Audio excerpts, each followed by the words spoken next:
24 ans après ses dernières leçons de piano, 8 ans après l'expulsion de son abuseur présumé, Mélanie Poirier franchit enfin les portes d'un poste de police. Au moment où j'ai parlé à mes proches de ça, de ces abus-là, j'avais pas la force nécessaire. Ce qui lui donne la force maintenant, c'est la colère. Car l'exclusion du professeur de piano n'aura duré qu'une courte période. Il a réintégré les témoins de Jéhovah sans avoir rempli les conditions minimales, l'aveu et le repentir face à ses 2 présumées victimes. Jamais avoué, jamais d'excuses. Et il a été réintégré. Oui, c'est une aberration. On s'est appelé tout de suite, quand on a appelé ça, on s'est appelé, puis on était complètement catastrophés. Je pouvais pas croire que quelqu'un prenne un abuseur, un pédophile, un traître, puis qu'on lui dise maintenant, tu es un témoin de Jéhovah, puis tu peux prendre une Bible, puis tu peux aller cogner aux portes. Quelle aberration. Moi, c'est inacceptable. Inacceptable.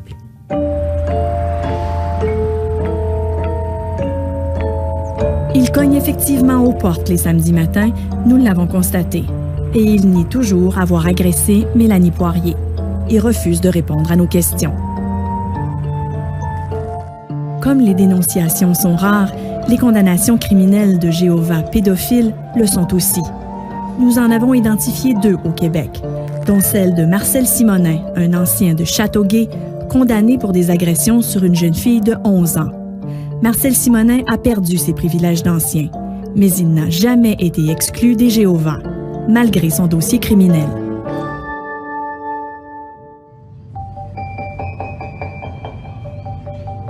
Un peu partout dans le monde, l'étau se resserre sur les témoins de Jéhovah. En Australie, what might be the worst cultural sexual abuse and cover-up within a church that we've ever seen. That church is the Jehovah's Witnesses.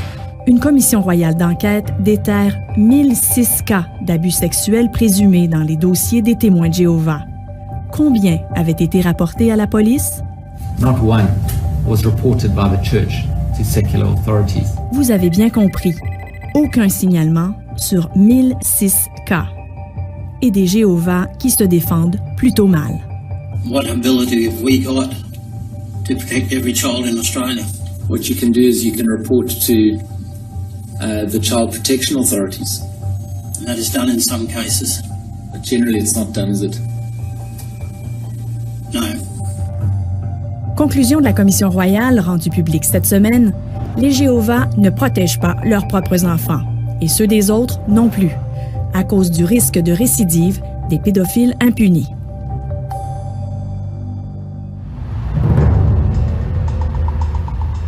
Mais c'est en Californie que les témoins de Jéhovah ont payé le prix fort.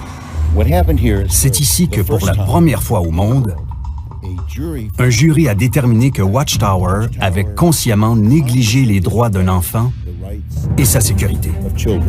The instructions were you keep these pedophiles secret. Rick Simons et sa cliente Candice Conti ont été les premiers à remporter une poursuite d'abus sexuels contre les Jéhovah. Candice a été abusée à 9 ans par cet homme qui faisait du porte-à-porte avec elle. C'était un pédophile et les anciens le savaient. Ce document interne le prouve, la communauté n'a pas été mise au courant. What was the reason that the congregation was not notified? We don't make that public. The congregation, it's confidential. Un peu trop confidentiel aux yeux du jury, qui statue que le pédophile aurait dû être surveillé et les fidèles avertis. Prix à payer pour les témoins de Jéhovah, 28 millions de dollars. Et un constat. Cette politique dépasse les frontières des États-Unis. C'est pareil partout dans le monde et dans chaque congrégation. On doit cacher les pédophiles. Le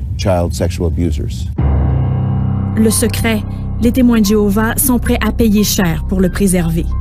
4 000 $ par jour, c'est l'amende qu'un juge vient d'imposer à la société Watchtower. 4 000 $ pour chaque jour où les témoins refusent de remettre à la cour leur liste de pédophiles. Watchtower les compile depuis au moins 20 ans. 4 000 $ par jour, ce n'est rien pour les témoins de Jéhovah. billions. Watchtower vaut des milliards juste avec son parc immobilier. Holdings.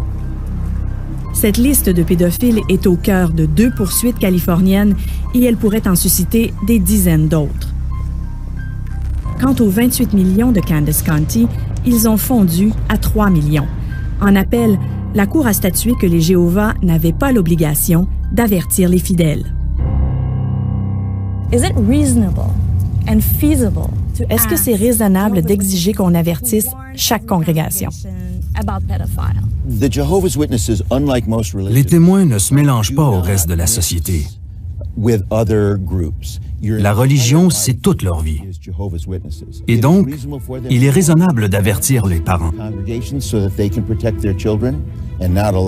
pour qu'ils puissent protéger leurs enfants de ces pédophiles en série qui peuvent trop facilement avoir accès à leurs victimes.